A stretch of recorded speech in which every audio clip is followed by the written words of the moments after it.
आखातातील युद्धाचा भडका आता सर्वसामान्यांच्या घरापर्यंत पोहोचलाय. युद्धामुळे गॅस, डिझेल, पेट्रोलचे दर वाढलेत. शिवाय जीवनावश्यक वस्तूंच्या किमती देखील वाढल्यात. अशा वेळी स्वयंपाकघरात आवश्यक असणाऱ्या खाद्यतेलाचे दर लिटर मागे 5 रुपयांपेक्षा अधिक वाढलेत. परिणामी गृहिणींचं बजेट कोलमडलंय. शिवाय हॉटेल आणि खाद्यपदार्थ विक्रेत्यांच्या व्यवसायावरही परिणाम झालाय. अमेरिका, इस्रायल आणि इराण यांच्यातील युद्धाचा फटका संपूर्ण जगाला बसलाय. या युद्धाचे खरे परिणाम आता दिसू लागलेत. गॅस, पेट्रोल, डिझेलच्या वाढलेल्या दरांमुळे जीवनावश्यक वस्तूंच्या किमती वाढतायत. आता तर खाद्यतेलाच्या दरातही भडका उडालाय.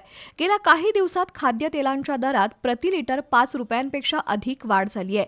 त्यामुळे सर्वसामान्यांची फोडणी महाग झाली असून गृहिणींचं बजेट कोलमडलंय.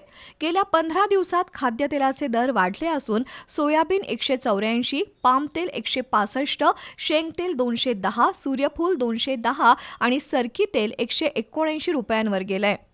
सर्वसाधारण आपण आयातवर अवलंबून आहे. खाद्यतेल प्रामुख्याने इंडोनेशिया, मलेशियावरून पाम आयात होतं.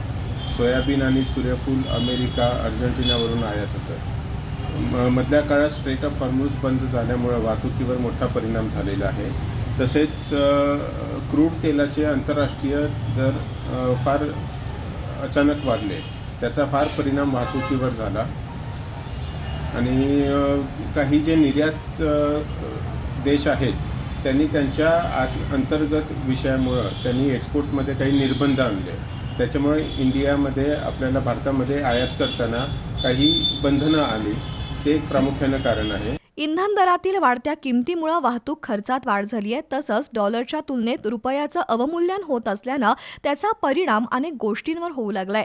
सर्व स्तरावर महागाई वाढू लागल्यानं सर्वसामान्यांनी जगायचं कसं असा प्रश्न निर्माण झालाय.